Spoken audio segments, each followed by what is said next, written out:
ये आँखें जो दुनियावी ऐश और रंगीनी की वजह से सूख चुकी हैं, इस आँखों में चंद कतरे आंसू आ जाए।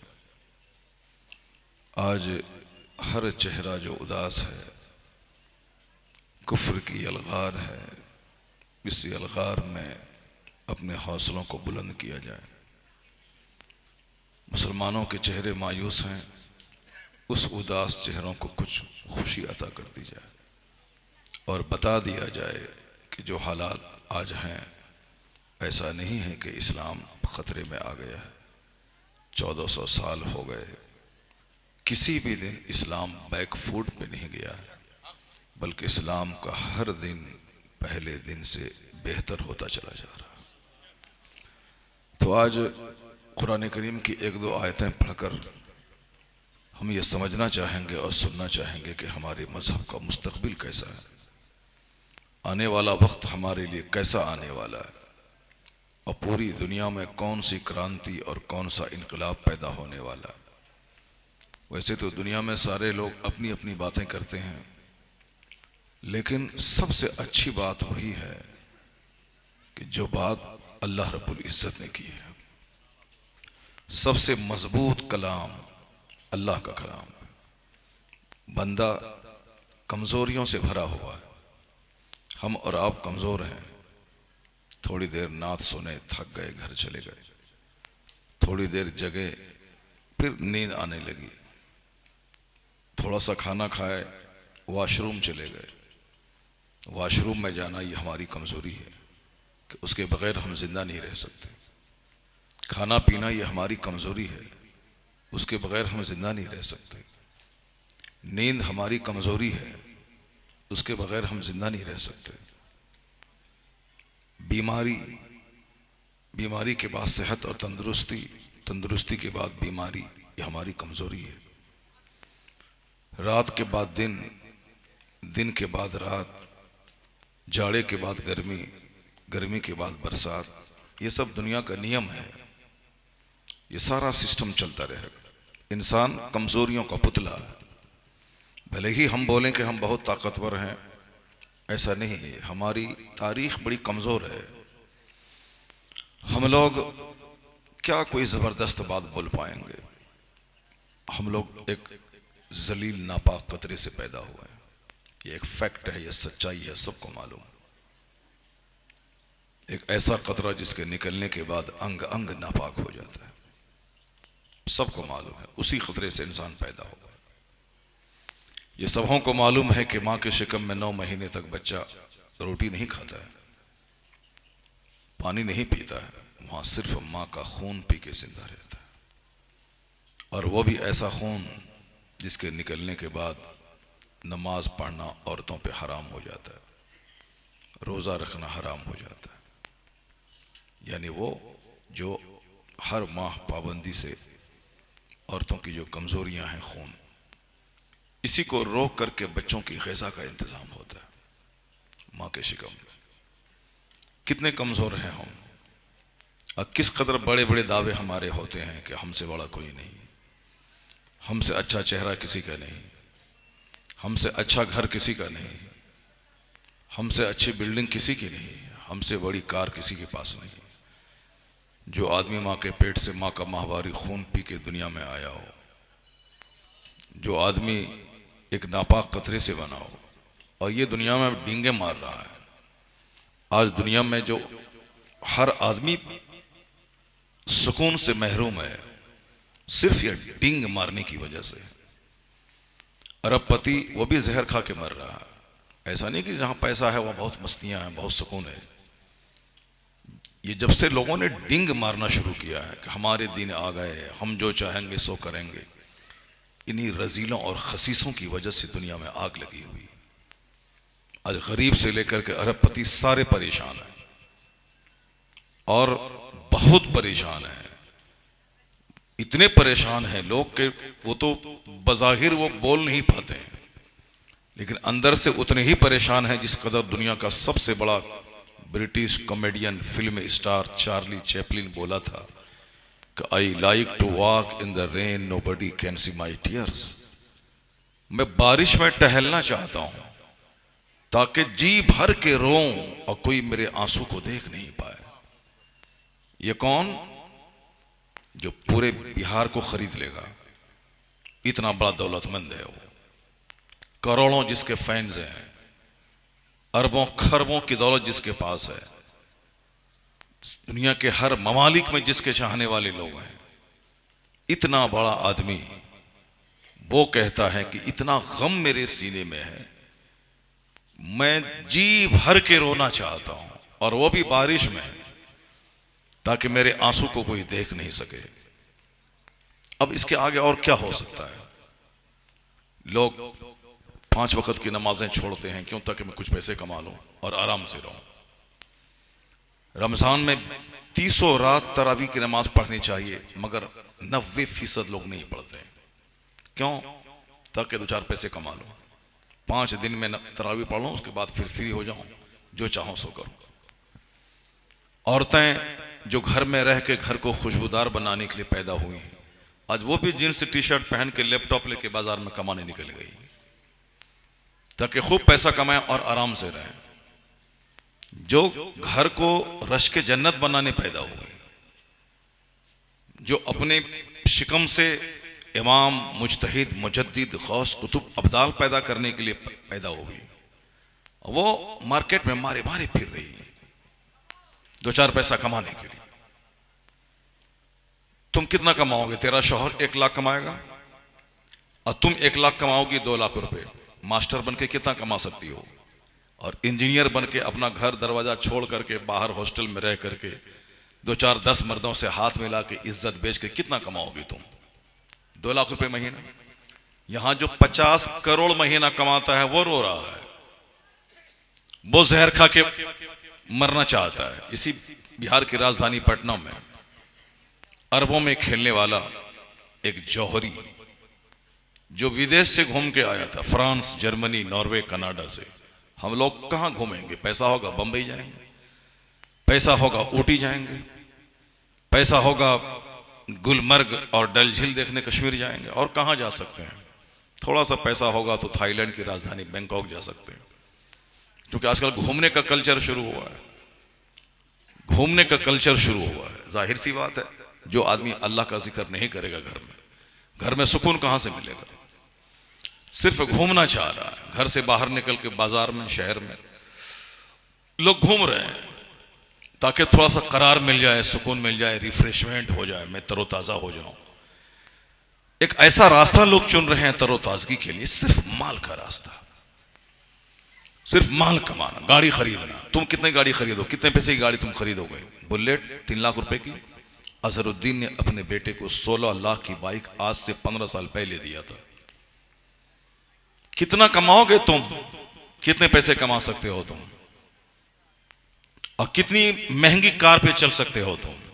फॉर्च्यूनर तो करोड़ों में कोई कोई खरीदता है, मगर इससे भी बहुत महंगी कारें दुनिया में है जो लोग चल रहे हैं। चार्ली चैपलिन के पास बहुत महंगी कार है, कई करोड़ रुपए की कार है, 55 लाख की नहीं, कई करोड़ की कार है। लता मंगेशकर के पास कई करोड़ की कार थी।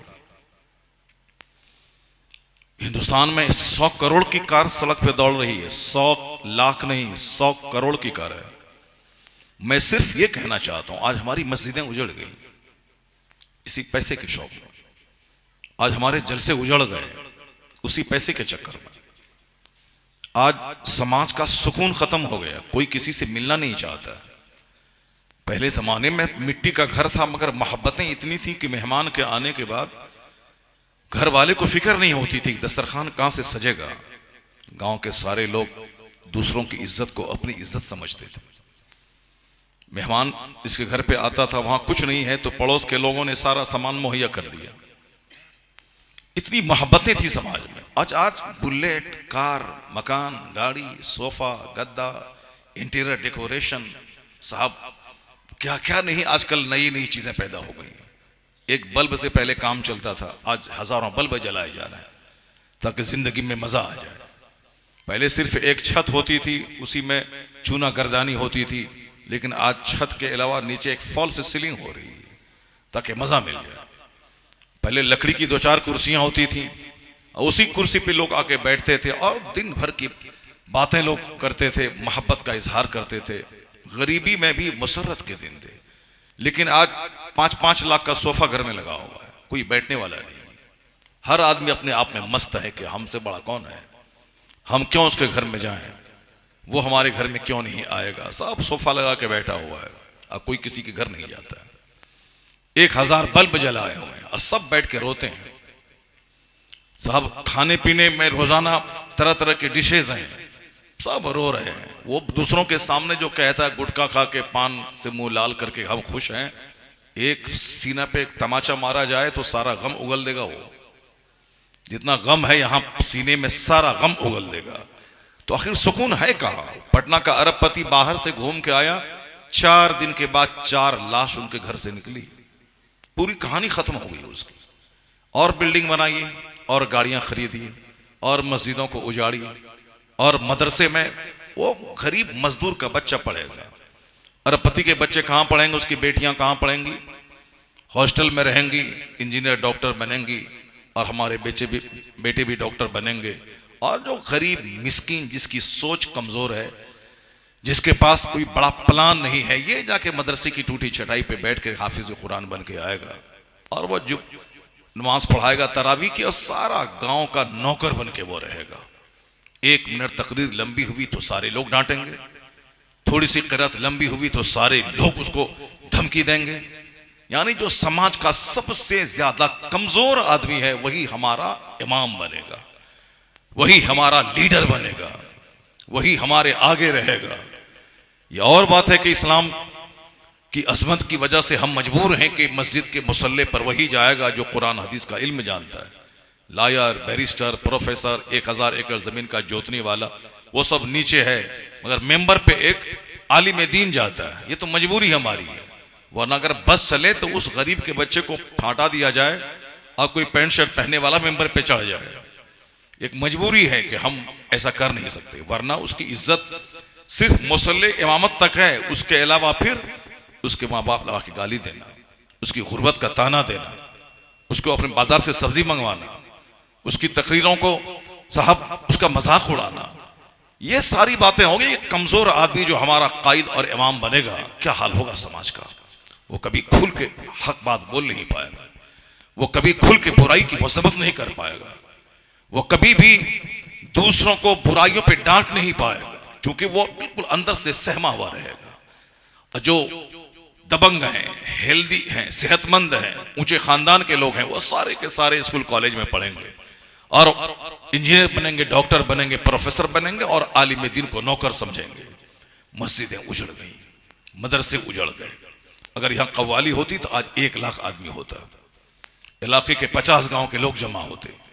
लेकिन यहाँ इस गांव के ही सारे लोग आ गए होते तो भी इससे डबल मजमा हो गया होता। इस गांव के ही सारे लोग आ गए होते तो डबल मजमा हो गया होता।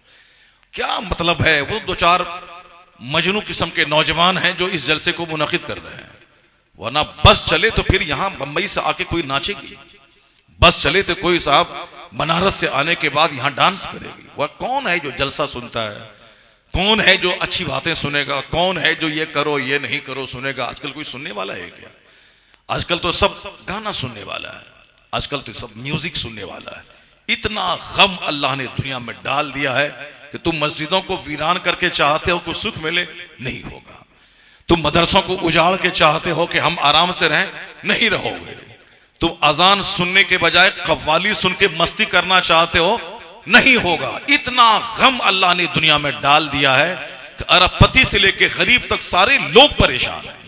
इतनी बीमारियां दुनिया में पैदा हो गई कि सारे लोग उससे जूझ रहे हैं। पैसा इधर कमाओ, डॉक्टर के पास जाके फेंक दो। 50 साल पैसा कमाओ और एक दिन शादी के नाम पे नाच कूद करके सारे पैसे ताश के पत्तों की तरफ फेंक दो। खूब नाच गा के पैसा कमाओ, एक मकान बनाओ, सऊदी अरब में जाके 25 साल रहो, सारा पैसा एक ईंट और पत्थर जोड़ने में खर्च कर दो।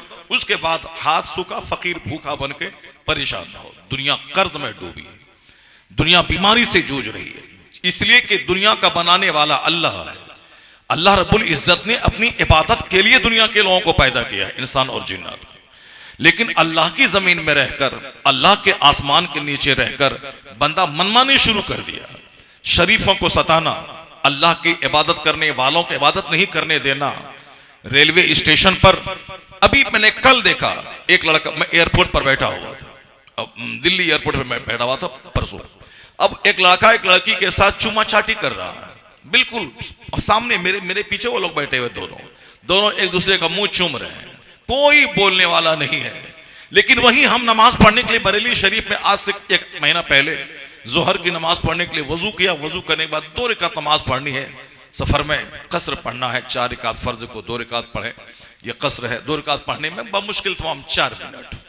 मैं अपना तौलिया बिछा के नमाज पढ़ना चाहा, पुलिस वाला पता नहीं वो खबीस मरदूद कहाँ था, दिखाई नहीं पड़ रहा था। लेकिन जैसे ही मैंने बिछाया तौलिया, वो आकर के रोक दिया, नहीं सर, यहाँ नहीं पढ़ना, ये प्रेयर रूम यहाँ नहीं है।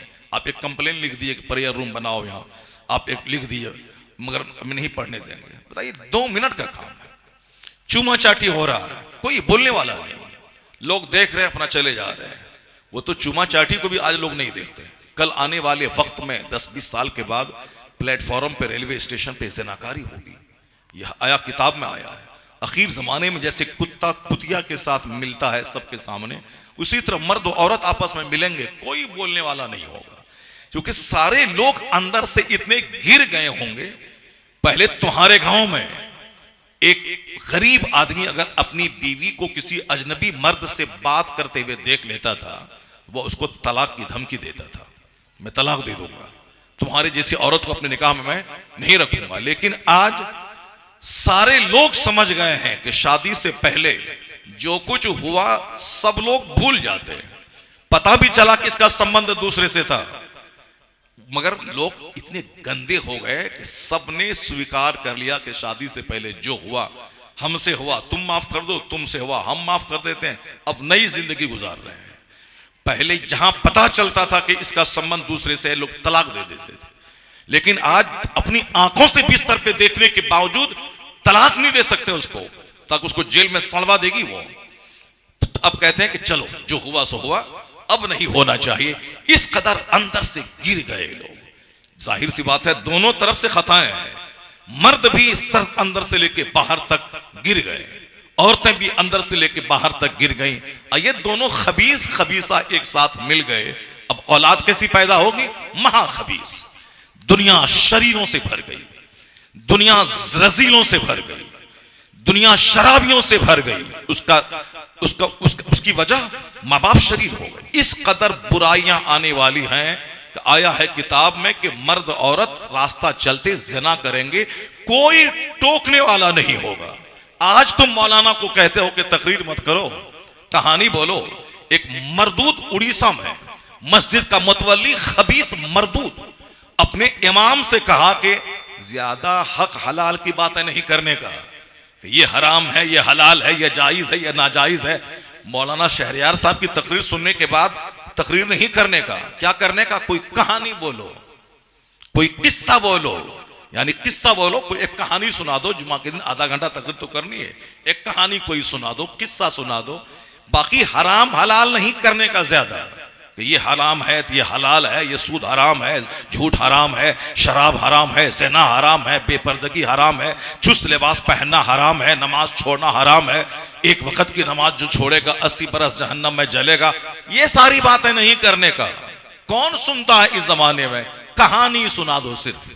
अब इमाम साहब भी फेसबुक देखने के बाद एक कहानी याद कर लिया, जुमा के दिन आधा घंटा से कम ही में वह कहानी बयान कर दिया। एक लंगड़ा था, एक लंगड़ी थी, बस खुतबा का टाइम हो गया, वमा अलैना इल्लल बलाग, नमाज पढ़ाओ, जल्दी से जाओ, पैसा लो और जाओ। इस कदर गिर गए लोग, जमीर मुर्दा हो गया। ऐसा होगा कि ज़िना होगा, कोई बोलेगा नहीं कि ऐसा क्यों कर रहा है। अगर कोई कह दिया कि अरे साहब ऐसा करना ही था, दीवार के पीछे कर लिए होते, तो वो उस जमाने के वलियों का सरदार होगा, वह उस जमाने के सिद्दीकीन का सरदार होगा। आखिर जमाने में जो सरदार होगा गांव समाज का, इंतहाई दर्जे का जलील शख्स होगा। लोग उनके डर से उनकी इज्जत करेंगे। यानी शराबी, ज़िनाकार, सूदखोर, कमीना किस्म का आदमी जो 10-20 का मर्डर किया होगा। आज भी देख लें हिंदुस्तान के पार्लियामेंट में, आज भी देख लें उत्तर प्रदेश की असेंबली में, आज भी देख लें बिहार के असेंबली में। क्या एक शरीफ आदमी कोई बन सकेगा मंत्री? एक शरीफ आदमी कोई एमएलए एमपी बन सकेगा? कहां से लाएगा 50 करोड़ रुपए जो इलेक्शन में लड़ेगा?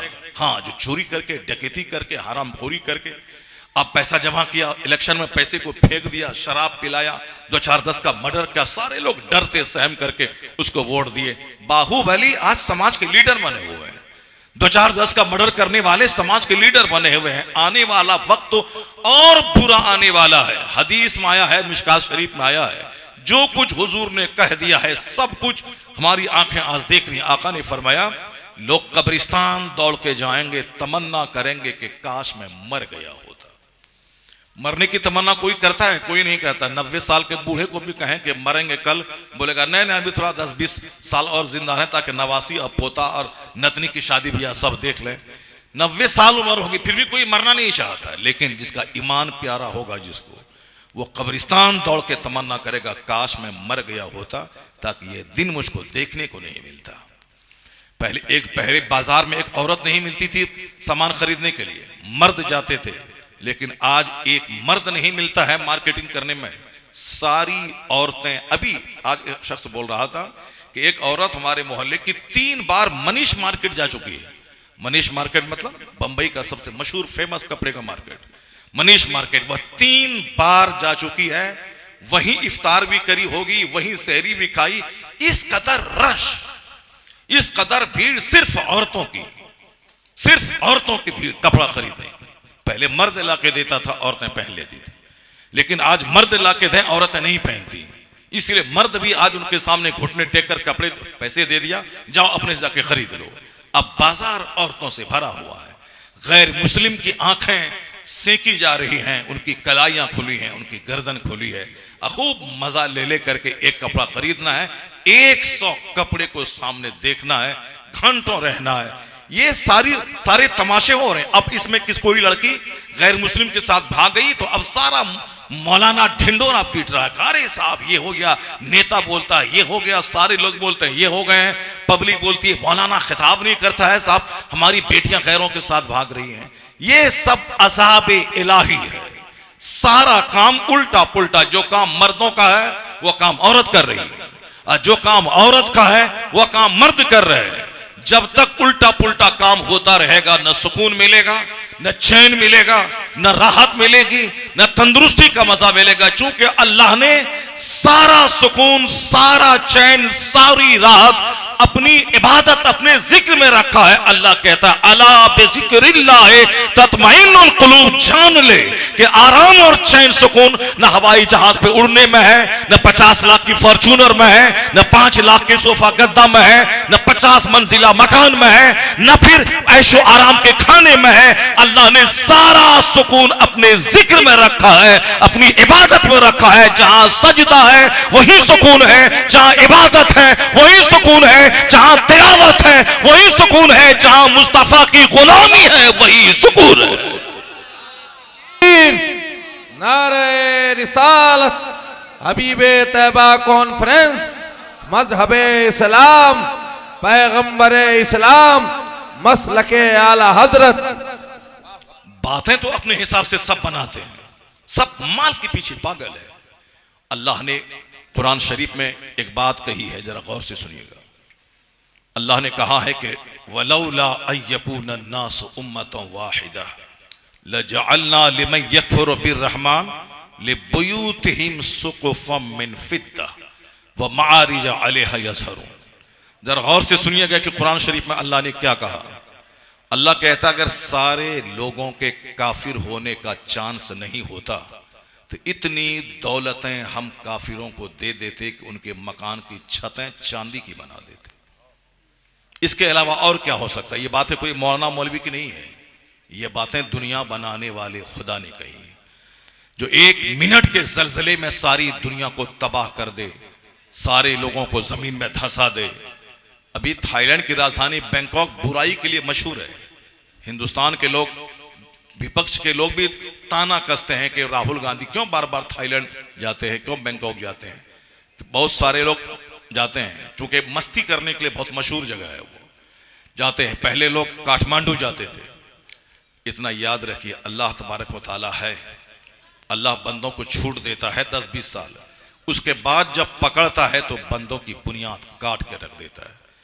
खूब मस्तियां हुई काठमांडू में, लेकिन आज से कई साल पहले जब जलजला आया, लाशें सड़ गई, कोई दफनाने वाला नहीं था, क्योंकि लोग वहां जा करके लाखों रुपए औरतों के जिस्म पे फेंकते थे और रात भर मस्तियां करके लाखों रुपए पानी में बहा करके आ जाते थे। हिल स्टेशन अल्लाह ने बनाया है। अभी मई जून में यहां बदन जलेगा और पहाड़ पे बिल्कुल बर्फीली हवा चलेगी, तो होना यह चाहिए था कि वहां बंदा इबादत करता, सजदा करता, अल्लाह का नाम लेता, कि नीचे बदन जल रहा है, ऊपर में बिल्कुल बर्फ गिर रही है। नहीं, जहां आराम मिला बंदा फौरन ज़िना शुरू कर देता है। समंदर के किनारे, जहां समंदर का पानी देखने के बाद कलेजा ठंडा होता है, जब कलेजा ठंडा होता है तो वहां सजदा करना चाहिए, लेकिन यह इंसान उसी समंदर के किनारे ज़िना शुरू कर देता है। जहां आदमी थोड़ा सा खाया पिया, अच्छी खुशहाली आ गई, पहले बाप बैल चराता था, लेकिन आज बेटा कमा के मकान बना लिया। पहले बाप नंगे पांव चलता था, अभी बेटा ब्रांडेड शूज पहनता। पहले बाप के पास साइकिल नहीं थी, वो पैदल चल के 12 किलोमीटर दूर रेलवे स्टेशन जाता था, लेकिन आज उसके बेटे के पास कार है, वो कार से चलता है। जब याद करके बंदा वो सजदा करेगा कि अल्लाह तेरा करोड़ों शुक्र है कि मेरा बाप गाय चराता था, आज मैं अपने घर में रहता हूं, मेरा दादा किराए के घर में रहता था, मैं आज अपने घर में शहर में रहता हूं, मेरे बाप के पास साइकिल नहीं थी, आज मेरे पास कार है। तो नेमत मिलने के बाद बंदे को शुक्र अदा करना चाहिए। नेमत मिलने के बाद अल्लाह का खूब इबादत करना चाहिए। या अल्लाह तेरा करोड़ों एहसान कि तूने गरीब के बच्चे को अरबपति बना दिया, सजदा बढ़ा देता, इबादत बढ़ा देता। लेकिन नेचर है इस इंसान का, जहां पैसा आ गया ज़िना बढ़ गया। एक नेचर है इंसान का, जहां पैसा मिला ज़िनाकारी बढ़ गई। बस यही कहानी तो है। स्कूल में 5 औरत जहां बैठी ज़िना की कहानी, समाज में जहां 10 औरतें बैठी ज़िना की कहानी, जहां साहब इस ट्रेन में जहां 10 फौजी सफर कर रहे हैं वहां ज़िना की कहानी। यही सब कहानी है दुनिया में। और क्या रह गया? ये दुनिया आग नहीं लगेगी तो और क्या होगा? हर तरफ मार धाड़ की कहानी, हर तरफ ज़िना और शराब की कहानी। हदीस में आया है कि इस कदर शराब कसरत से लोग पिएंगे, पानी से ज्यादा लोग सस्ती शराब को बना लेंगे। जरा देखिए, आज ट्रेन में सफर करते हैं, जितने पुलिस वाले आर्मी वाले हैं, सबके बैग में शराब की बोतल भरी हुई है। वो तो बिहार के मुख्यमंत्री ने बड़ी हिम्मत की, शराब पर चारों तरफ पहरा बैठाया, उसके बावजूद शराब जब अंदर से जमीर ही मुर्दा है तो एक मुख्यमंत्री क्या करेगा? वो तो कानूनी तौर पर पुलिस का पहरा बिठा सकता है कि कोई गाड़ी पे शराब लोड करके नहीं ले जाए, अगर कहीं शराब मिल गई तो उसको जेल में डाल देगा, इतना ही तो कर सकता है। लेकिन जिसका दिल मर चुका हो, जो रात में खेत से उत्तर प्रदेश से शराब लेके बिहार चला जाए और वहां 500 रुपए की शराब वो 5000 में बेच दे, वहां डीएम के पास पहुंचा दे, पुलिस वाले के पास पहुंचा दे, वो तो नौकरी है उसकी। दिन में तो आए गाड़ी रोको, साहब आए डिक्की खोलो, यहाँ क्या है? अब वो आदमी जो रात में शराब पिया है और दिन में आकर के वो डिक्की खुलवाता है। जब जमीर ही मर जाए तो क्या होगा? शराब कसरत से लोग पिएंगे, ज़िना कसरत से लोग करेंगे, माँ बाप की नाफरमानी कसरत से होगी, मियाँ बीवी में तलाक कसरत से होगी, समाज में नफरत कसरत से होगी।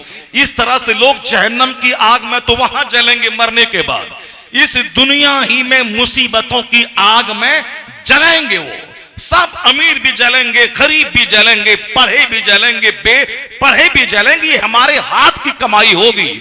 इसलिए जलसे में मौलाना आवाज देता है, अगर तुम चाहते हो कि उस मुसीबत से बचो और तेरा ईमान बचा रहे, दीन बचा रहे, नमाज बची रहे, शरीयत बची रहे, सुन्नत बची रहे, आने वाली नस्ल बची रहे, तो किसी फिल्म एक्टर को अपना मॉडल मत बनाना, किसी नेता को अपना मॉडल मत बनाना, किसी क्रिकेटर का अपना मॉडल मत बनाना, दूसरों का चेहरा देख के वैसी लाइफ गुजारने का प्लान मत बनाना कि फला शादी ब्याह में 1 करोड़ खर्चा किया, उसकी बीवी नाच रही है तो मैं भी अपनी बीवी को नचवाऊं और डीजे बजा के जिंदगी का सुरूर हासिल करूं। नहीं, अगर तुम सुरूर जिंदगी चाहते हो तो अल्लाह ने अपने महबूब को भेजा है, मेरे महबूब मोहम्मद अरबी की गुलामी करना। जो सुकून महल में नहीं मिलेगा, अल्लाह वो सुकून मिट्टी की झोपड़ी में अता फरमा देगा। कि मोहम्मद से वफा तूने तो हम तेरे हैं, यह जहां चीज है क्या लौहो कलम तेरे। सुकून दुनिया में मिलेगा, चैन दुनिया में मिलेगा। मरने के बाद जन्नत तो मिलेगी ही, मगर यहां जन्नत की खुशबू मिलेगी। यहां सूखी रोटी खाने के बाद सेहत और तंदुरुस्ती मिलेगी। यहां मिट्टी की दीवार में फरिश्ते तुम्हारी जियारत को आएंगे आसमान से। ये सारी बहारें जिंदगी अल्लाह ने अपने महबूब की गुलामी में रख दिया, और बंदा को यही पसंद नहीं है। आज सबकी गुलामी हो रही है, फिल्म एक्टर की गुलामी हो रही है, नेता की गुलामी हो रही है, साहब क्रिकेटर की गुलामी हो रही है, इंजीनियर डॉक्टर की गुलामी हो रही है, मगर मुस्तफ़ा की गुलामी नहीं हो रही। लोग सिर्फ सुनना चाहते हैं, मगर हुजूर के तरीके पे अमल नहीं करना चाहते। जरा गौर से सुनिए, अल्लाह तबारक व तआला क्या फरमाता है। अल्लाह कहता है कि अगर सारे लोगों के बेईमान होने का चांस नहीं होता तो इतनी दौलत हम अपने दुश्मन को दे देते कि उनके मकान की छतें सोने और चांदी की बना देते। किसकी? वही जो लोग अल्लाह पर यकीन नहीं करते। हम लोग मकान देखने के बाद ही नहीं कहते अरे कौन पढ़ाएगा मदरसे में अपने बेटे को 5,000 महीना कमाएगा, इंजीनियर बनेगा 5 लाख कमाएगा। यानी माल की वजह से ही जन्नत का रास्ता छोड़ के लोग जहन्नम के रास्ते पे चलते हैं। तो अल्लाह ने क्या कहा, अगर दुनिया का वैल्यू अल्लाह के नजदीक कुछ भी होता और सारे लोगों के काफिर होने का चांस नहीं होता, तो अल्लाह अपने दुश्मनों को, काफिरों को इतनी दौलत दे देता, उनके मकान की छतें चांदी की बना देता, उनके मकान की सीढ़ियां सोने चांदी की बना देता, उनके मकान के फर्नीचर वाले बुयूतिहिम अबवाबम व सुरूरा, उनके मकान के दरवाजे, विंडोज, खिड़कियां, डोर्स, विंडोज, सारी चीजें सोने चांदी की बना देता। अल्लाह कहता है अगर ऐसा कर भी देता तो कितने दिन तक वह उस सोने चांदी के मकान में रहेगा। व इन कुल्लो ज़ालिका लम्मा मताउल हयाती दुनिया, अगर ये सारी चीजें हम दे भी देते तो दुनिया के चंद दिन उससे फायदा उठाता। 70, 80, 90 साल जो एक इंसान की छोटी सी उम्र है, उसके बाद फिर मरने के बाद कहां जाएगा? जहां खरबों साल, महासंख्यों साल। महासंख्य की हैसियत वहां क्या है? वहां तो मौत ही नहीं है, सदा फी नारे जहन्नम खालिदीना, हमेशा हमेशा मौत ही नहीं। दुनिया में तो मौत आई, बंदा चला गया। कुरान कहता है इन कुल्लो ज़ालिका लम्मा मताउल हयाती दुनिया, अगर हम सोने चांदी का घर काफिरों को दे भी दें तो कितने दिन तक इस मकान में वो रहेगा? फिर मरने के बाद मेरे पास आएगा, मैं उसे बता दूंगा वल आखिरतो इंद रब्बिका लिल मुत्तकीन। अल्लाह कहता है आखिरत की सारी भलाइयां उनके लिए है जो दुनिया में डर डर के जीता है, यानी जो दुनिया में गुनाहों से बचा, मुत्तकी बना, आखिरत की सारी बहार है उसी के लिए। सदा की बहार, जहां नेमत कभी छीनी नहीं जाएगी, जहां जवानी कभी खत्म नहीं होगी। दुनिया में कोई एक बंदा अगर जवान मिले कि बूढ़ा कभी नहीं होगा, बता दे, मैं गुलामी लिख दूंगा कि एक बंदा ऐसा अमेरिका में है जो बूढ़ा नहीं हुआ, एक बंदा हिंदुस्तान में ऐसा है जो बूढ़ा नहीं हुआ, मैं गुलामी लिख देता हूं। दुनिया में जो भी जिंदा रहेगा, बचपन के बाद जवानी, जवानी के बाद बुढ़ापा, बुढ़ापे के बाद कोई स्टेज नहीं है सिवाय मौत के। एक बंदा ऐसा नहीं है कि 90 साल की उम्र में भी वह 30 साल के जवान की तरह है, कोई नहीं मिलेगा। यह दुनिया का नियम है कि हर पैदा होने वाले को मर जाना है, हर बचपन गुजारने वाले को जिसकी लंबी उम्र है उसको जवान होना है, और हर जवान को बूढ़ा हो जाना है। एक बंदा नहीं मिलेगा यहां, मगर मरने के बाद जब बंदा जन्नत में जाएगा तो आया है हदीस में कि सारे लोगों को अल्लाह 30 साल की जवानी अता कर देगा।